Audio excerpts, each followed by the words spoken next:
E sempre lembrando que uma obra de arte ela é inesgotável, né? A crítica de arte Inesgotável. nunca vai conseguir dar conta de uma obra de arte. Não, E nunca. se trata de uma obra de arte, né? A Peste, Uhum. e tão atual, né, rapaz? Tão atual. Até demais, até demais. Sabe o que eu acho mais engraçado? Que eu tava vendo alguns vídeos de outras pessoas, justamente para preparar um pouquinho melhor para nossa conversa, né? E eu não sei, quando eu comecei, quando eu tive o primeiro contato com a peste, na verdade foi a partir do Estrangeiro. O Estrangeiro foi o primeiro livro do Camus que eu li, e daí fiquei maluco, fiquei maluco. Curioso que foi o mesmo percurso que eu fiz. O primeiro livro foi O Ah, é? Estrangeiro e depois A Peste, que eu acho mais Ó. complicado, ele é mais complexo do que O Estrangeiro, Uhum. né? Sim, sim, ele é mais complexo. Só que antes de vir para a peste, eu passei pelo mito de Sísifo. Ah, o grande problema filosófico é o suicídio, né? É o verdadeiro problema Sim, sim. filosófico. É, que não, não, E ele, não ele vale a tem umas pena aberturas discutir. impactantes dos textos, né? Que curioso isso. Muito, Tá, muito. E fechamentos também muito impactantes. exatamente, ele fecha o círculo, é um círculo, né? Uhum. Sim, sim. Por E exemplo, O Estrangeiro. Hoje eu doí, mamãe é morta. Hoje mamãe sim, morreu. aham. E no O... caso da peste, curiosamente, é uma descrição muito pungente da cidade, né? Onde ela se dá. Sim, sim. Ele abre o cenário Uhum. descrevendo a beleza do local, de algum modo, de modo seco, mas E uma coisa que eu sinto, assim, justamente sobre a ambientação, né? Que ele já começa dando os primeiros passos rumo à ambientação da cidade, né? Já exatamente. mostrando como que é a cultura do local, como que as pessoas interagem entre si e tudo mais. Ele já começa dando esse approach, né? Por essa, por esse caminho, por assim dizer. E Uhum. eu acho muito interessante que ele começa já colocando, pelo menos para mim, foi essa a impressão que eu tive, ele já começa colocando assim, escancaradamente, clarissimamente, a indiferença, de certa forma. Eu explico por quê. É uma cidade extremamente pacata, né? Uma cidade assim que ela vive do comércio, das negociações, mas que no final das contas é uma cidade tranquila, onde as coisas correm no seu tempo, onde tudo acontece tranquilamente, né? Tanto que ele fala em determinado momento que as pessoas amam sem nem se dar conta, né? Ele fala em determinado momento. E isso é muito marcado na obra dele, né? Essa indiferença que a gente vê muito mais presente no Estrangeiro, mas na Peste também está presente não a indiferença das pessoas, mas sim a indiferença do ambiente que elas estão. Tem alguns autores que optam pelo recurso de colocar emoção nas coisas, né? Colocar assim, já conduz a descrição do ambiente a modo de dar a entender como que a pessoa se sente dentro daquele ambiente. Tipo, o Dostoiévski faz muito disso, né? Enquanto que o Camus não, o Camus... Na peste, não só não há apenas as personagens humanas. Uhum, Eu achei que a própria cidade, que é uma cidade chamada de Wuhan, que aham, existe de fato na sim, Argélia. Aliás, tem muito de autobiográfica do Camus nisso daí.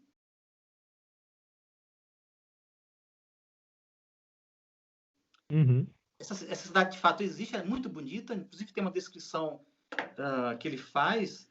Daqui a pouco a aham, gente pode até pescar algumas passagens descritivas, mas eu uhum, achei que a própria cidade é uma personagem. sim, Porque lembra que quando eu falei contigo, eu li esse romance quando eu era adolescente. Eu li a tradução. E agora eu aham, retomei a leitura no original. uhum, Quando eu falei contigo que você tinha me comunicado que estava lendo o livro, né? aham, E eu até falei contigo, poxa, eu li esse livro na adolescência, eu até comentei contigo que eu achava, na minha memória, que o isolamento tinha sido numa casa e não numa cidade. Na minha memória. Aí, aham, relendo o livro, eu percebi, não, o isolamento foi da cidade. foi da cidade, Foi da da cidade. Então, cidade. veja que coisa curiosa, né?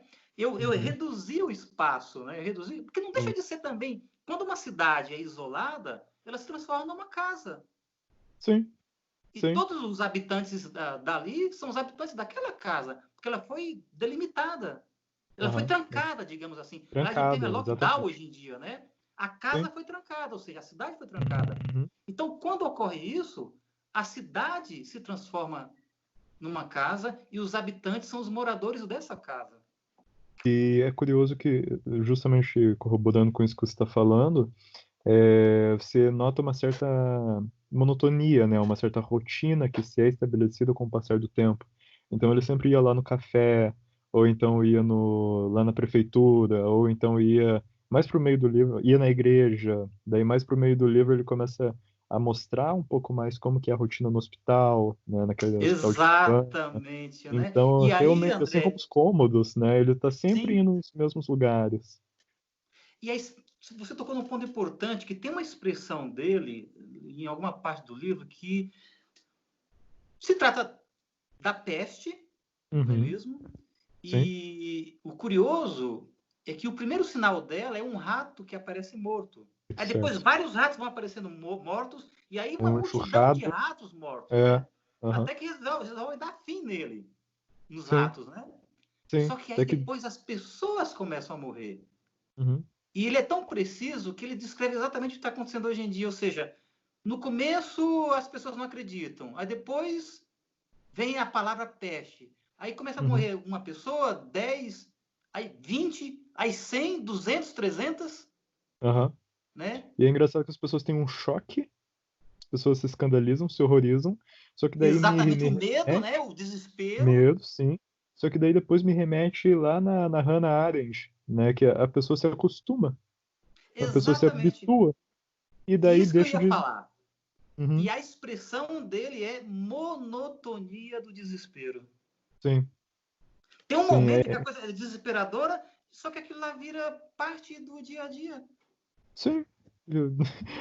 Já, já é algo que você não imagina mais a vida sem aquilo, não imagina a perspectiva fora daquilo, né? É como estão chamando o nosso novo período de novo normal, né? Sim. Novo normal. E isso talvez seja até uma tentativa de se proteger, né? De... É uma defesa psíquica. Exato, uma defesa psíquica, poxa, se acostumar com isso e assimilar isso dentro da realidade, né? E eu acho muito curioso, eu quero dar uma guinada completa assim na interpretação, porque quando você sugeriu da gente ter essa conversa, né, foi inicialmente pensando justamente por causa do corona, né, por causa do Covid. Sim. Só que eu achei engraçado, porque quando eu comecei a ler, eu li com o pensamento de, ah não, aqui ele está falando sobre a ocupação nazista, né, na França, que foi o contexto no qual se desenvolveu o livro. Só que daí veio o corona e é engraçado como a interpretação mudou radicalmente. E daí a gente se habituou ao corona. E daí agora tá tendo todas essas manifestações e tudo mais, e toda a retomada dos termos de fascismo e tudo mais. E que daí me faz lembrar o final do livro, já adiantando bastante, né? Faz lembrar o final do livro que ele diz que Ô, o André, só um minutinho. Batiste...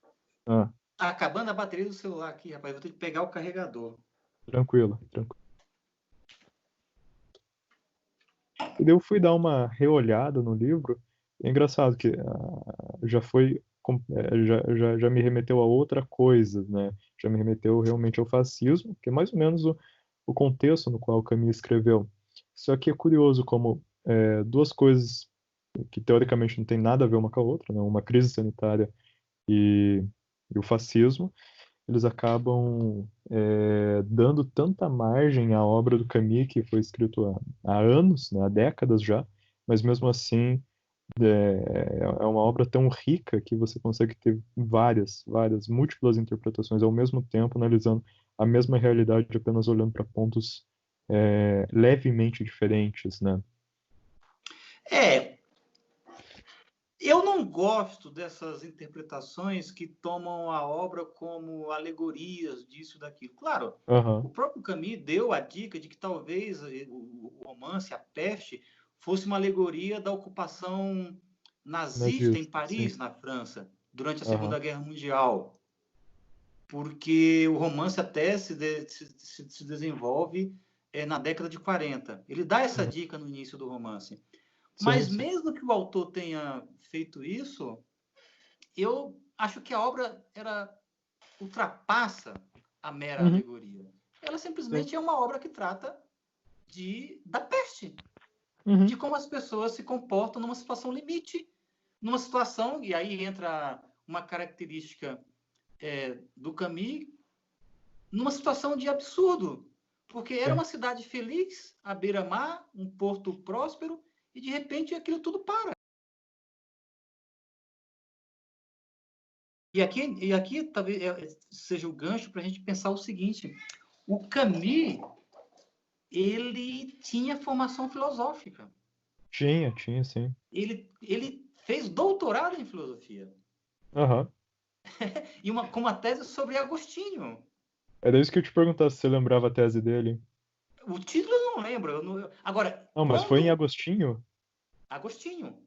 E você falou da Aham. Hannah Arendt. A Hannah Arendt também tem um doutorado em filosofia sobre o conceito de amor em Agostinho. É o ponto em comum entre os dois, entre a Hannah Arendt e o Camus, terem escrito teses de doutorado sobre Agostinho. A Hannah Arendt eu sei que é o conceito de amor. O Certo. Camus não sei qual foi o título da tese dele, mas os dois foram estudiosos de Agostinho. Caramba. E olha, você sabe qual é o momento mais triste do livro A Peste? Dentre os personagens, tem a personagem chamada Panelu, que é o Sim. padre Sim. jesuíta. Que Adoro ele. quando a peste eclode, ele vai lá e faz um sermão dizendo é castigo divino, Sim, sim. estilo Sodoma e Gomorra, né? Aham. E aí o Camus, ele não era um religioso, embora tenha estudado Agostinho, né? Sim, sim. Porque o Agostinho é uma coisa curiosa. Se você faz uma abordagem filosófica dele, ele é o Agostinho de Hipona. Se você Uhum. faz uma abordagem religiosa, ele é o Santo Agostinho, né? As falas dele, o sermão dele na igreja, dizendo que a peste é um castigo divino, você percebe ali que a fala dele, essa personagem, o que é colocado na boca dela, só podia ser alguém que entendia muito de teologia. Sem dúvidas. Né? Então, O... é o Camus, são os estudos teológicos, os estudos de Agostinho do Camus, que estão na boca dessa personagem. E Uhum. eu fiquei muito triste quando ele matou. E ele era um padre jesuíta, né? E eu Sim, achei sim. curioso que o Camus, o narrador, ele mata o padre num dado momento da narrativa. Né? Eu fiquei muito triste. Você ficou triste? Realmente foi um momento do romance que eu fiquei triste. Mas E por me quê? pareceu uma sacanagem do narrador. Por quê? Pô, porque ali eu acho que o Camus se traiu. Porque ele como um existencialista que ele era um ateu, né? E aí ele Sim. coloca um padre na história e mata o padre. É Mas tem. sacanagem, né? Acho que essa que é a piada dele, por assim dizer, a brincadeira que ele faz. Porque você tem ali de um lado o Panelu, mas do outro lado você tem também, se eu não me engano, é do Tarot. Eu sempre Tarô. confundo os nomes. Sempre confundo os nomes, mas se eu não me engano é do Tarot, que ele fala pouquíssimo durante a obra. Ele fala, em comparação aos outros, né? Ele fala pouquíssimo, mas ele sempre traz algumas visões mais contundentes. Então, sempre que o Panelu fazia os discursos dele, depois ele vinha e dava um certo contraponto, trazendo uma É, o, abordagem um pouco mais o, o teológica. Tahu, o Tahu, ele é o turista que vai parar lá em Ohano. Só que, no transcorrer da narrativa, e aí é o tema do tempo narrativo, no transcorrer da narrativa, ele se serve, por Aham. exemplo, desse diário do Tahu. Sim, Sendo que ele mesmo, narrador, tinha o seu diário. sim. Então, é uma narrativa composta de diários. Aham. É vários fragmentos, e daí o diário É, do Tarô do acaba Tahu. O Tahu, ele tem, entrando. ele tem um diário, o Tahu. Sim, sim, e acaba entrando, preenchendo as lacunas que o Rian, né, teoricamente não saberia, né, as coisas que ele não conheceria. O Mas Ryo é justamente a personagem principal, é o médico, né? Sim, sim. Que a gente... Não sei se a gente pode contar. Vamos contar, a gente está analisando a obra, né? Tá. No final, a gente sabe que ele que é o narrador. Sim, sim. E que Né? para ele Ele que é o narrar, médico, ele fez uso do diário do Tarru, né? Eu não, sim. não sei. Essa é uma beleza, uma complexidade que tem na obra da Peste, né? Só que, assim, o que eu ia chamar a atenção do Tarru é que ele sempre traz alguns contrapontos ao que o Panelu fala. Que nem um dos últimos discursos do Panelu que ele fala lá dos monges, do bispo, né? Que ele se isolou dentro de casa e começaram a jogar os corpos por cima do muro.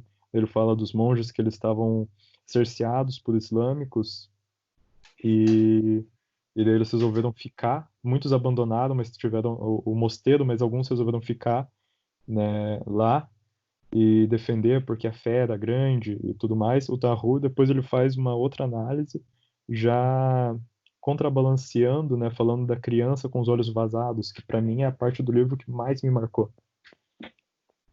De longe é a parte que mais me marcou, que ele diz assim que teve um cristão que durante a guerra ele viu uma criança com os olhos furados. E naquele momento, quando a inocência tinha os olhos vazados, o cristão devia ou aceitar que lhe furassem os olhos ou abandonar a sua fé. E ele conclui que o Panelu não quer abandonar a sua fé. Então você tem duas perspectivas assim de análise que são opostas, de certa forma, né? Elas convergem em alguns pontos, mas elas partem de princípios opostos, e que justamente o Camus ele deveria que escolher um ou outro invariavelmente ao longo da narrativa, um dos dois pontos de visão. E a opção que ele Uhum. faz é matar o Panelu. Por exemplo, sinceramente, pô... E aí eu acho curioso que ele mata o Panelu, mas ele deixa em dúvida se ele teria ou não morrido de peste, porque quando ele começa a ter aqueles sintomas, febre, etc e tal, ele não quer ser tratado, o Panelu. Não, não Ou seja, quer. ele é um sujeito teimoso, né, com a Sim, muito. realidade física dele, ou seja, Uhum. ele sobrepõe a fé dele à realidade física. Isso que eu Sim. acho interessante que o Camus quer mostrar, ou seja, o sujeito tem um discurso de que tem uma providência ali, tem um Uhum. castigo divino, Sim. que essa divindade está castigando a cidade, só que ele, como emissor desse discurso, para quem está lendo, dá a impressão de que ele não vai. Ele é o representante de Deus na Terra, correto? Como padre. Não é Sim. isso? Sim, Então, sim. dá a impressão para o leitor que, como representante de Deus na Terra, ele tem razão e, portanto, de algum modo, estaria ao abrigo da peste. Porque ele Sim. está emitindo a mensagem do Senhor Uhum. para aquela cidade que eles vão ser castigados. Aham. Eles merecem aquilo. É a Uhum. providência divina. Sim, eu até me recordo em determinado momento que... Entretanto, ele é atingido pela peste. Sim. Então, achei isso bem assim, digamos, dramático, porque é o discurso divino sendo torpedeado pela realidade bruta. O representante divino, ele é humano. Sim. Demasiado humano, como diria o Nietzsche, né? Sim, e inclusive você falando tudo isso E me aí, fez lembrar do Nietzsche. só para Uhum, concluir, você deve lembrar que tem uma outra personagem, aí que está o absurdo, uhum, que é um velho asmático, que sim, come ervilha, e a gente uhum, pensa, e o leitor pensa, esse sujeito vai morrer daqui a pouco. Ele vai morrer, ele vai sim, morrer. E ele não morre. não, Já o Panelu, que tem aquele discurso forte, diria até macho, no púlpito, sou representante uhum, divino, vocês vão ser castigados, ele morre. Olha o sim, absurdo da coisa. sim, sim. E de repente você pode abordar, que nem você falando das características, né, do Panelu, da postura dele, me fez lembrar muito do O Nietzsche. padre jesuíta, hein, que são os mais Jesus, rigorosos. me fez lembrar muito do Nietzsche quando ele define alguns tipos de niilismo, né? Quando ele diz que o cristianismo ele é um tipo de niilismo muito muito forte, porque ele nega o mundo sensível, ele nega a, a realidade palpável, né? O mundo que o cerca. Para ele aquilo não tem valor, o que tem valor é o pós-vida. E da mesma forma, o Albert Camus ele coloca ali em determinado momento que tipo de religioso seria o Panelu se confiasse na palavra de um médico. Acho que até o Panelu fala isso em determinado momento. Né, que ele É. não se consulta com o médico porque Deus protege ele. Que, que, Uhum. que, que padre ele seria, né? Mas, André, E vamos. Tá, pode falar. enquanto que o outro, que come ervilha, na verdade ele se atém ele é um estoico, praticamente, dentro dessa Não história. seria um cínico, não, André? Não seria um cínico? Então, Eu acho que é um cínico o sujeito, né? poderia Inclusive, tem ser. uma passagem que eu já conheço. Quando o pessoal começa a falar de morte, ele fala, eu já sei disso tudo. Ou seja, é um sujeito que está super tranquilo diante da peste. A morte é a coisa mais natural do mundo. Sim, Seja de sim. peste ou não. Tanto Tem uma faz frase. se é peste, se não é. Eu lembrei de uma frase do Epiteto, você falando dessa forma. Deixa eu ver se eu encontro aqui. Ó, se devo morrer, morrerei quando chegar a hora. Como, ao que me parece, ainda não é a hora, vou comer porque estou com fome. Legal. Define bem esse velho aí, o velho asmático, né? Aham, é exatamente esse velho. Ô, André, deixa eu ver aqui. Vamos ver aqui essa questão do roteiro, só para a gente ser fiel ao que a gente tinha combinado. Eu gostaria de. Primeira coisa, antes de entrar, a gente já adiantou várias coisas aqui, né? Não vai Sim. precisar nem repetir, mas só Uhum. para eu tentar cartesianamente seguir esse mapa aqui. O romance A Peste ele foi publicado no pós-guerra, né, em 47. Foi. E quem é Camus, rapaz? Quem é Camus? Eu já adiantei que ele tem formação filosófica, doutorado em filosofia, e ele é argelino, porém os pais dele, se não me falha a memória, eram franceses, porém Se eu não me tiveram engano, era. filho na Argélia. Se eu não Né? me engano, era. Daí ele morou por um tempo, durante a infância dele, é o que me lembro, né? Até um período da jovem juventude, né? E depois ele vai para França para estudar, pelo que eu me lembro. Ele é de origem humilde, Uhum. e quando jovem, no ensino que seria hoje talvez o ensino secundário, o ensino médio brasileiro, ele teve um professor que o incentivou a seguir a carreira humanística, né? Uhum. E, inclusive, entrando em contato com os pais. Então, ele, quando ganhou o Prêmio Nobel de Literatura, que foi em 1957, né? A É, foi primeira pessoa a quem ele agradeceu foi justamente esse professor. Ele escreveu uma carta para esse professor. Interessante, Ah, né? é? E dizem que fisicamente, apesar de doente, ele era tuberculoso, ele era Uhum. muito atraente fisicamente, né? Aham. E, e mas ele agradeceu a esse professor dele o fato de ter incentivado a carreira de escritor. Né? Uhum. Não, E ele morreu, olha só que coisa curiosa, rapaz. Ele morreu com 46 anos de idade. sim, no acidente de carro, né? Exatamente. Putz. Ele morreu na hora. Morreu na hora. E Aham. o mais curioso é que ele dizia que a morte mais absurda de todas é a morte num acidente de automóvel. Ele falava isso? Era ele que estava Sim? dirigindo? Não sei. Mas eu só Se sei que ele fosse. dizia que é a morte absurda. Essa é a morte mais absurda de todas. Morrer de acidente de automóvel. O... É. Isso aqui é o Félix, veio pro colo, né? O Tá frio, Félix. então o Ah. meu colo é propriedade privada dele. Nem adianta eu insistir nem nada. Aham. Tá É o certo. latifúndio dele isso aqui. Em relação ao espaço, vamos falar do Uhum. espaço do romance A Peste, né? Ou seja, geografia. É a cidade de Oran, né? Sim. Sim, uma cidade à Na beira-mar, Argélia. na Hã? Argélia, beira-mar. Muitas flores, né? Beira-mar. Sempre descreve isso.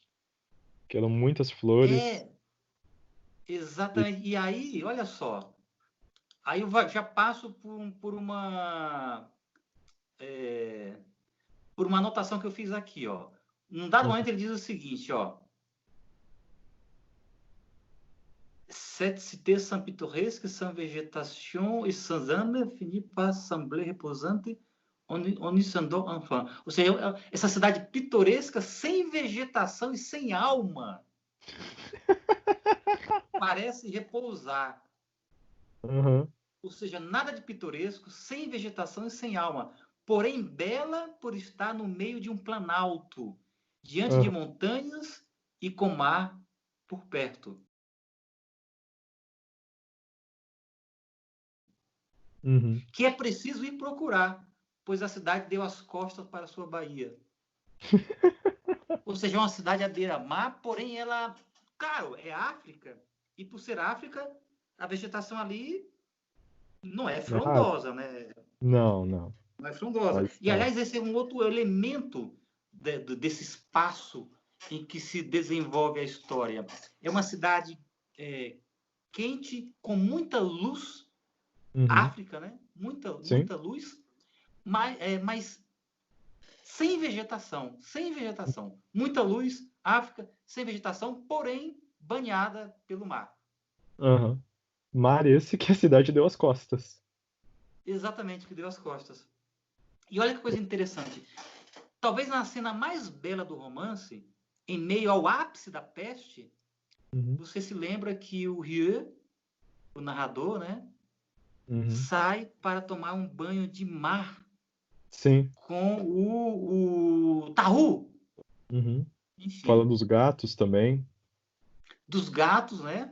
Os gatos, que tem aquele velho. Dos gatos, porque esses gatos, tem um velho lá que ele escarrava nos gatos, era isso? Isso. Tinha mania de escarrar nos gatos. Isso. Todo dia, mais ou menos a mesma hora de tarde, ele ia pra janela, ficava olhando entediado e começava a escarrar nos gatos que ficavam deitados no sol. E num dado momento da peste, desaparecem os ratos, desaparecem também os gatos. Os gatos, desaparecem os pombos também, eles ficam mais raros, né? Eles não ficam mais tão presentes. Azul. Aliás, essa coisa da luz na obra do Camus é muito presente porque é África, né? Ele é da África. Porque você se lembra que no romance Estrangeiro, o papel da luz, né? Lá no sujeito lá que mata o árabe, né? Aquele reflexo lá. Aliás, dá a entender que ele matou por causa da luz, né? Não, ele mesmo fala isso no tribunal, né?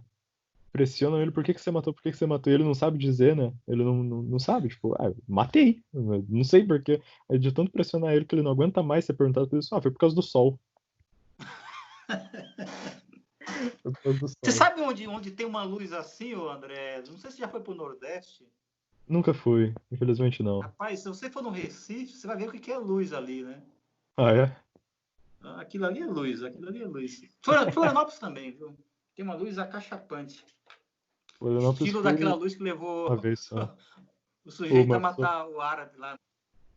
E sabe uma outra coisa também que eu percebi, nessa questão ainda do espaço geográfico, é que quando a peste eclode e a cidade é fechada, se tornando, portanto, uma espécie de casa que todos são da mesma família, é que o narrador usa muito a palavra concitoyen.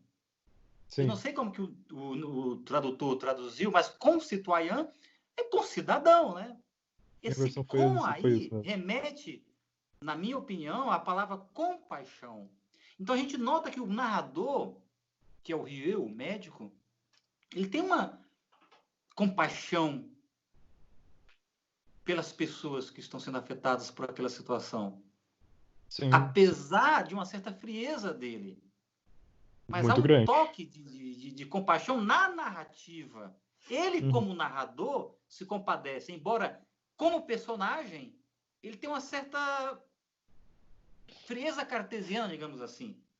Demais. Isso está muito bem expresso na relação que ele tem com a esposa dele, né? Que aparece vezes ao longo do romance, mas sempre marcado justamente pelo distanciamento, pela frieza, né? Ele abdica da individualidade dele e eu até tinha comentado com você sobre o Nelson Rodrigues, né? Tinha mandado, acho que no seu WhatsApp, sobre o Nelson Rodrigues, que é justamente aí que entra essa passagem do Nelson, que é o mineiro só é solidário no câncer. Já tinha ouvido essa? Ele estava assim, num contexto de uma conversa com Otto Lara Rezende, parece, né? Que era mineiro, né? Acho que era. Exatamente. Acho Mineiro que era. solidário no câncer.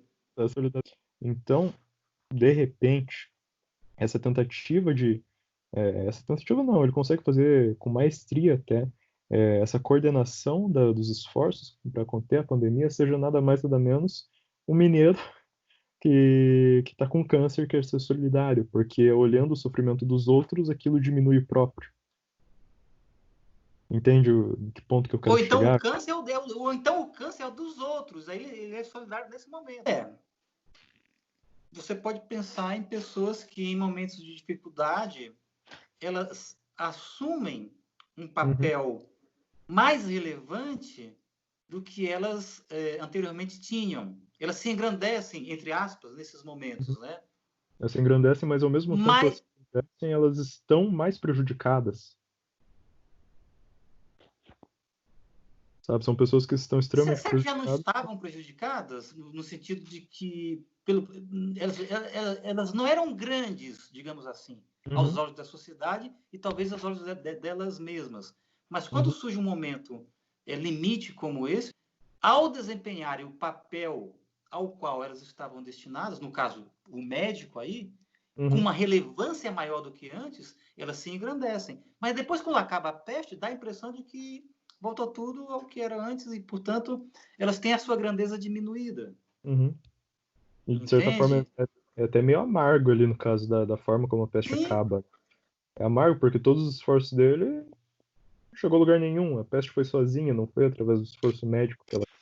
É que a peste ela tem uma lógica interna que independe do médico, desse Rie, independe de que. Porque veja bem, qual que é o absurdo? E aí o caminho mostra bem. O velho asmático, que a gente achava que ia morrer, ele não morreu. Não.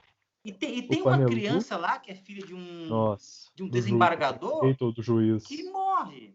Aham, Então, a lógica da peste é, digamos assim, a aleatoriedade, digamos, embora ela privilegie certos casos, digamos assim. sim. Agora, tempo narrativo. Eu fiquei fazendo os cálculos, ela Então, você fez os começa, deixa eu ver cálculos? aqui, ela começa em Porra. abril, o É. tempo narrativo é de 11 meses. Uhum. Isso é bem marcado num determinado momento. Eu não lembro quem que tentou fugir. Você lembra o nome do personagem que tentou fugir? Rambert, o Rambert. Isso, O Rambert. Rambert, ele é um jornalista que tem uma esposa em Paris. E ele Isso, tenta esse mesmo. fugir, se envolve lá com o pessoal barra pesada. Contrabandista, né? E André, esse Rambert, que tem a esposa em Paris, né, que vai Aham. fugir e termina desistindo, se esforça tanto, depois desiste, né? Uhum. Aí sim você tem algo simbólico do Uhum. romance, no meu entendimento, que é a questão da separação, Sim. do isolamento. Porque o tempo inteiro o narrador diz: a esposa dele está lá em Paris. Uhum. A esposa dele está lá em Paris, ele está em Wuhan. Ele Aham. quer fugir para se encontrar com a esposa, a noiva, a namorada, né? Com a mulher dele, né? Então, Aham. esse é o símbolo marcante da separação que uma peste impõe. Sim. Numa casa, inclusive. Porque qual é o conselho que o pessoal diz? Tem que evitar contato, isolamento social. Uhum. E tem uma passagem lá, dentre as passagens desse romance que trata do desespero, do absurdo, né, do sofrimento Uhum. no concitoyen, nossos concidadãos, né, que acham uma imagem tão assim bela porque estranha, a Uhum. beleza da estranheza, tá? Porque eu acho que Uhum. a passagem mais bela do romance é quando o médico Rieu vai tomar banho no mar com Uhum. Tá, Rô. com o Tahu, né? Inclusive, quando ele descreve a cena em que eles se despem, né? Vão Uhum. nus lá pro mar, nadam, né? O momento, a batida das pernas, assim, o movimento deles. Muito bonito aquilo lá. Mas eu acho uma outra cena bela porque estranha, a beleza da estranheza, que é quando ele compara, até nisso ele foi interessante, né? O uso das máscaras, né? Que se fala tanto hoje em dia, né? Uhum. Quando ele descreve as pessoas falando com máscara, diálogo de estátuas. Cara, é uma imagem genial, né? Quem imagina só? 4 pessoas todas de máscara falando. Diálogo de estátuas, né? Fantástico, Diálogo né? de fato. Realmente. Tem. Ele não é muito de ficar indo lá nas profundezas do Não, tipo, né? Ele é objetivo na descrição psicológica. sim. Ele não fica perdendo tempo, os traumas, não sei o que lá, a infância, os Uhum. complexos. Não. Ele simplesmente tem uma personagem aqui, ela tem uma subjetividade, só que ele trata objetivamente essa subjetividade. Não sei se Sim. estou sendo claro. Não está assim. Isso eu sinto bastante até no personagem que a gente não citou até agora, que é o. Se eu não me engano, é o Kotar, Cotar, não é? Que é o o suicida. suicida. Isso, que depois ele se O cara que torna tipo, era. contrabandista, né? Isso, Na própria peste. O sentido a própria do peste. E, existir. inclusive, quando o narrador fala do suicídio dele, ele não fica investigando Não, por que levaram aquilo. Simplesmente o sujeito tentou se suicidar. No Brasil é um tipo de crime e o romancista diz, foi movido um processo contra ele, correto? hum, foi, No Brasil foi. é a mesma coisa. Se, não, Caramba. se algum jurista puder me corrigir, eu agradeço. Mas no Brasil também eu acredito que no nosso ordenamento jurídico, se você tenta o suicídio, em princípio você pode sofrer um processo. Como o narrador diz do caso do Cotar. Você sabe que o Cotar ele sofreu um processo, né? Sim, sim, sim, ele sofreu. Exato. Por tentar Sofreu. se suicidar. Para a gente pode parecer esquisito, mas Acho eu acho que ridículo. isso vem dos gregos e dos romanos, né? Vem dos romanos, rapaz, porque os gregos e romanos queriam que. Eles, inclusive, proibiam o celibato, os gregos proibiam o celibato. Eles queriam multiplicar, né? Então, suicídio é contra essa multiplicação da população, né? Hoje em É, dia, não sei. Seria, não sei. não pode se matar a não ser que o Estado te ordene, né? É, porque o Isso é exercício o da, da, Sêneca e da o violência é Sócrates um que o monopólio do diga. Estado, né? Ridículo. É uma questão íntima, mas é uma autoviolência, né? A questão, e o Sim, sim. princípio é que só o Estado pode legalmente exercer a violência. Esse é o princípio.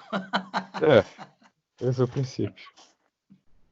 Mas, Isso vale para o suicídio também, né? Como sim, forma de sim. violência, autoviolência no caso. Né? Uhum. Rapaz, e tem um sujeito interessante aqui, que é o signo do fracasso, um sujeito chamado Khan, que é um Joseph Kahn. escritor que ele não sai da primeira frase. É um perfeccionista. Ele não sai da primeira frase. É o drama de escrever. Eu acho esse personagem fantástico também, Você se identifica? porque qual é o grande drama do escritor? Eu tinha uma professora lá na USP que ela Uhum. dizia o seguinte: qual é o grande drama do escritor? Eu não Uhum. gostava dela porque ela é até meio medíocre, mas teve essa frase dela numa sala de aula que me marcou Uhum. bastante. Ela disse o seguinte: que o grande drama do escritor é passar do 0 ao 1. É a primeira frase. Uhum. Porque depois a coisa vai indo, a associação de ideias, etc e tal. E esse sujeito aqui, ele não passou do 0 ao 1. Não, é o conceito do atrito cinético e atrito estático da física, né? O atrito estático é de o corpo ele começar do movimento, a força que você precisa aplicar para um corpo para que ele comece o movimento. O atrito cinético é o atrito que precisa para que o corpo mantenha o movimento, né? Então, e se olha o coeficiente do atrito, o atrito estático é sempre maior que o cinético. A força para se começar qualquer coisa é muito maior do que para continuar aquela coisa, né? E muitas pessoas acabam sugerindo o hábito, desenvolvimento do hábito para quebrar isso, né? Para você ir forçando até que vai, e daí a partir do hábito você mantém uma certa inércia naquela situação onde você consegue continuar. Só que ele tinha esse hábito de escrever e mesmo assim não saía do lugar. Eu tenho uma frase, uma vez eu escrevi numa rede social o que define o grande ficcionista. E eu acho que o Camus é um grande ficcionista. Olha só o que eu escrevi certa vez, André. O segredo do grande ficcionista é bem trabalhar com o espaço e o tempo. Espaço, cenário da história. Tempo, transcurso da narrativa. Some-se a isso o traduzir o espaço em tempo, que é o fluxo de consciência das personagens, e traduzir o tempo em espaço, que são as sensações de lembrança que invocam lugares determinantes para a vida dessas personagens. Então, o que é um grande ficcionista? Ele trabalha bem com espaço e tempo, só que ele traduz um em outro. Sim. Quem faz isso bem termina se tornando um grande escritor. E realmente, você falou isso, agora eu lembrei de quando o Meursault é preso no estrangeiro. Que ele é preso e daí ele não tem nada para fazer, né, até esperar a execução dele. Mas daí ele fica deitado e ele fala que ele tem plena convicção de que qualquer pessoa que tivesse vivido meia hora que fosse apenas, com toda certeza teria acumulado lembranças suficientes para entreter ela pelo resto da vida. Tá melhor, sim. É porque eu estou gravando com o celular e tem o computador aqui. Agora eu desliguei o celular, estava dando interferência, agora acho que está tranquilo. Certo. O que eu notei aqui? Eu notei mais algumas coisas aqui, ó. O fato do Camus colocar ratos e gatos no romance e dar a ele significa que ele não é um especista, né? Não é só a espécie humana que está ali. Não. O drama do cachorro morto, Aham.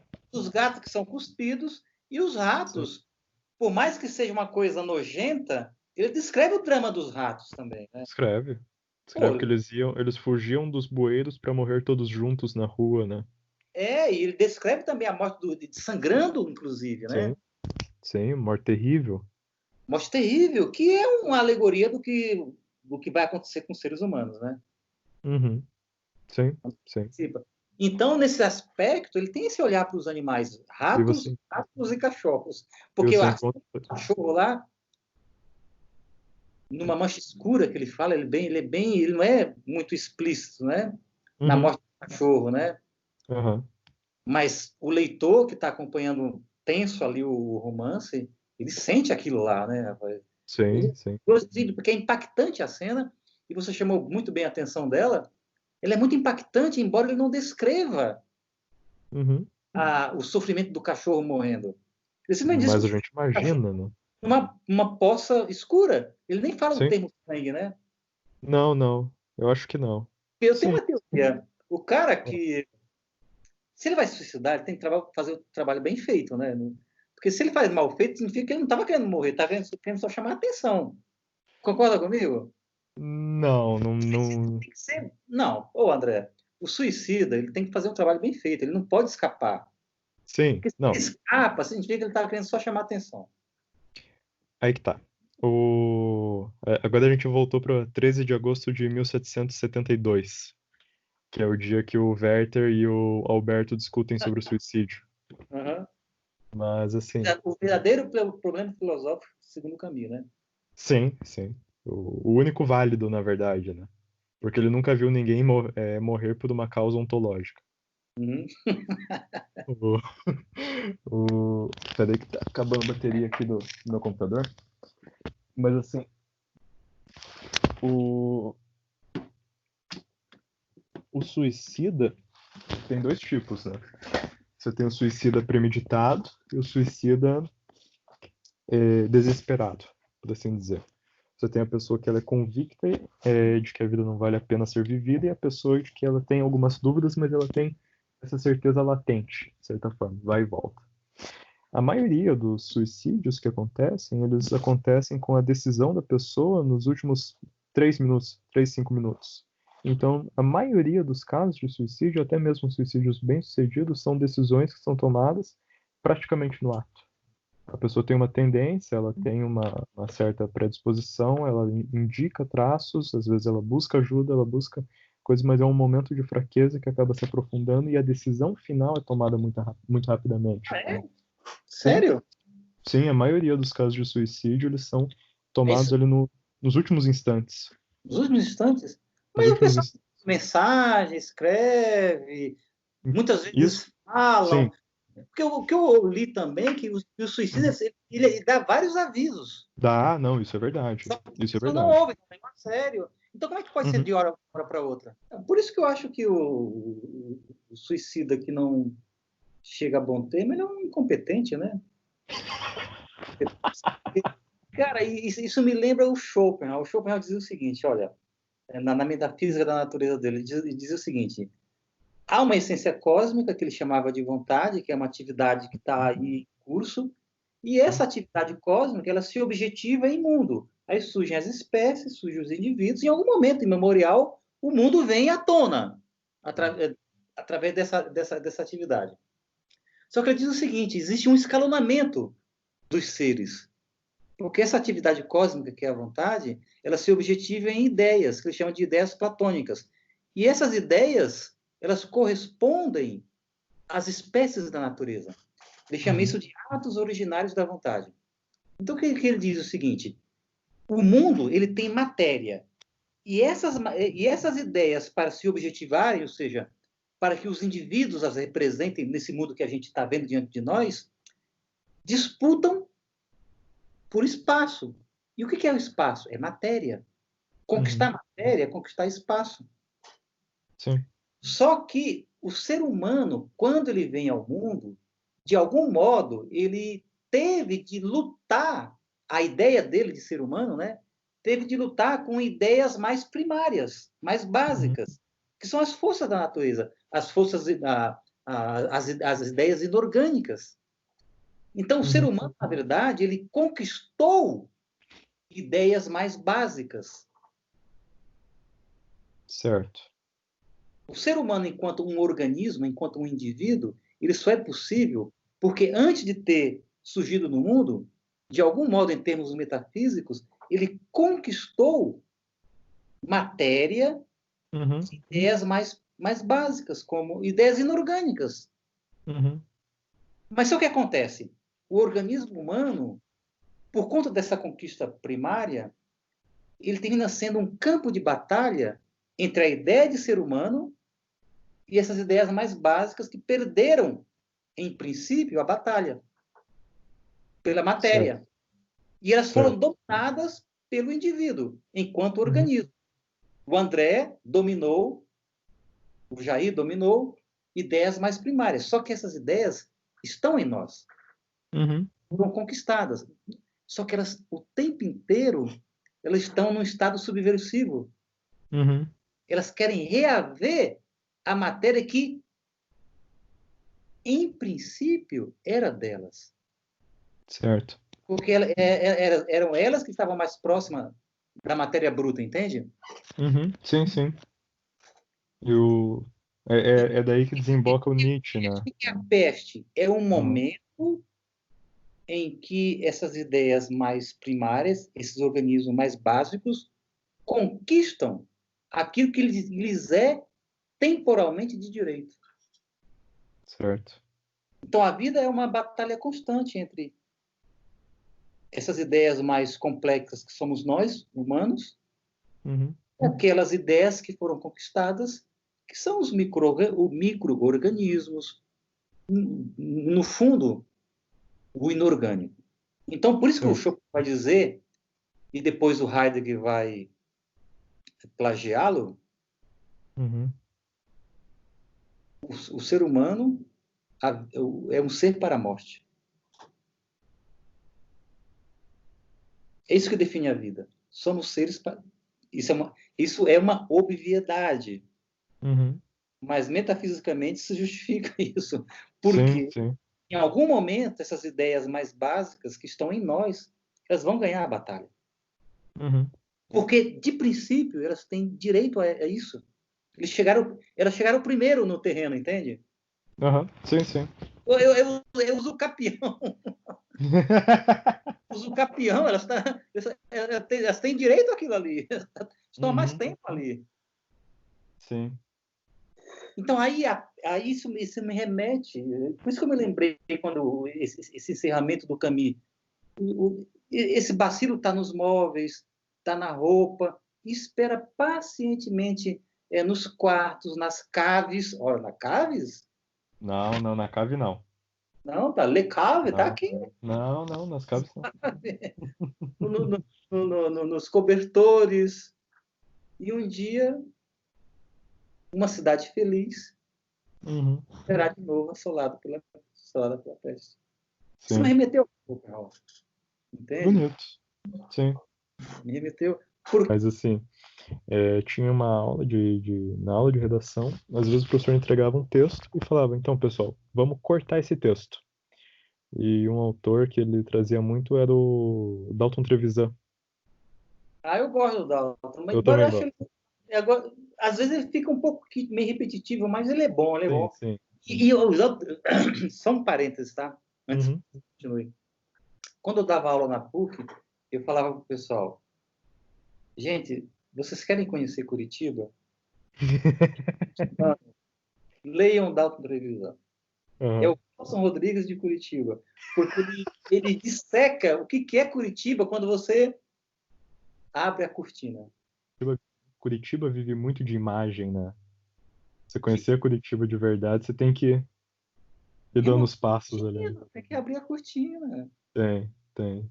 Você Mas, concorda? Mas Dalton Trevisan, tá. uhum. Não, Então, que daí o professor falava assim, não, então vocês vão ali na biblioteca pública e pega algum livro do Dalton Trevisan, algum conto dele, e pega uma edição antiga e a edição mais nova. E se puder, pega as edições do meio também, e vai lendo o mesmo conto.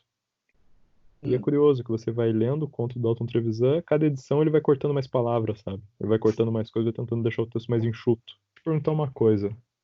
O que você tem ali atrás é um livro da Senhora, o do José de Alencar?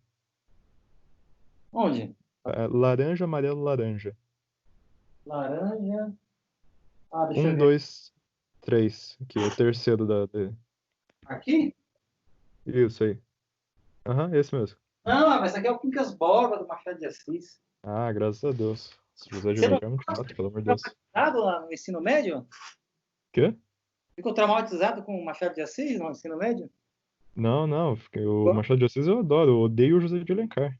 Já deu cá, né? Não, Cara aquilo ali chato. é o Quincas Borba, rapaz. Ah, não. Não, Quincas Borba é bom. Sabe o que eu estou lendo agora? Quê? Já que você apontou para o Quincas Borba, A Morte e a Morte de Quincas Berro d'Água, do Jorge Amado. Nunca li nada do Jorge Amado. Descobri que esse título é uma referência ao Quincas Borba. A Morte e a Morte de Quincas Berro d'Água. Era um cara que era cachaceiro e morreu. E o que acontece? Que ele só bebia cachaça, não bebia água. Aí um dia ele foi no bar e viu uma garrafa branca, ele achou, puta, cachaça. Aí ele bebeu Caraca. água. E daí Aí, morreu. aí ele ficou conhecido como Quincas Berro d'Água, que ele berrou, porque ele só bebia cachaça, né?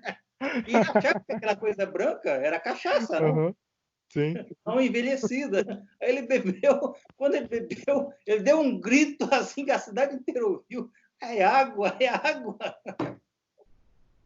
Ai, ai. Olha, eu sempre tive preconceito em relação ao Jorge Amado, mas lendo esse livro aí, acho que o cara é bom, o cara é bom. Puta, nunca li nada. Tem um preconceito da crítica, né, em relação a ele, mas lendo esse livro aí, o cara é bom. Na verdade, o cara é bom mesmo. Ah, legal. É que quando a pessoa é viva e tem sucesso quando escreve, É tem toda uma foda. questão de inveja, de virulência da crítica, como se o escritor não pudesse ganhar dinheiro com o que escreve, que eu acho besteira. Eu Sim, acho que deve haver grandes escritores que ganham dinheiro com o que escreve, como há picaretas que ganham dinheiro com o que escreve. É só separar o joio do trigo, né? sim, sem dúvidas. Você ganhar dinheiro com o que escreve não significa necessariamente que você seja um mau escritor. Que há maus escritores que ganham dinheiro escrevendo, isso há. Uhum. Eu, por exemplo, já tentei ler Paulo Coelho e não consegui, porque acho ruim. Espera ele morrer. Eu acho que é um exemplo de um cara que ganhou dinheiro Uhum. sendo um mau escritor. Mas não me Mas parece você ser tem ao o mesmo caso do Jorge tempo Amado.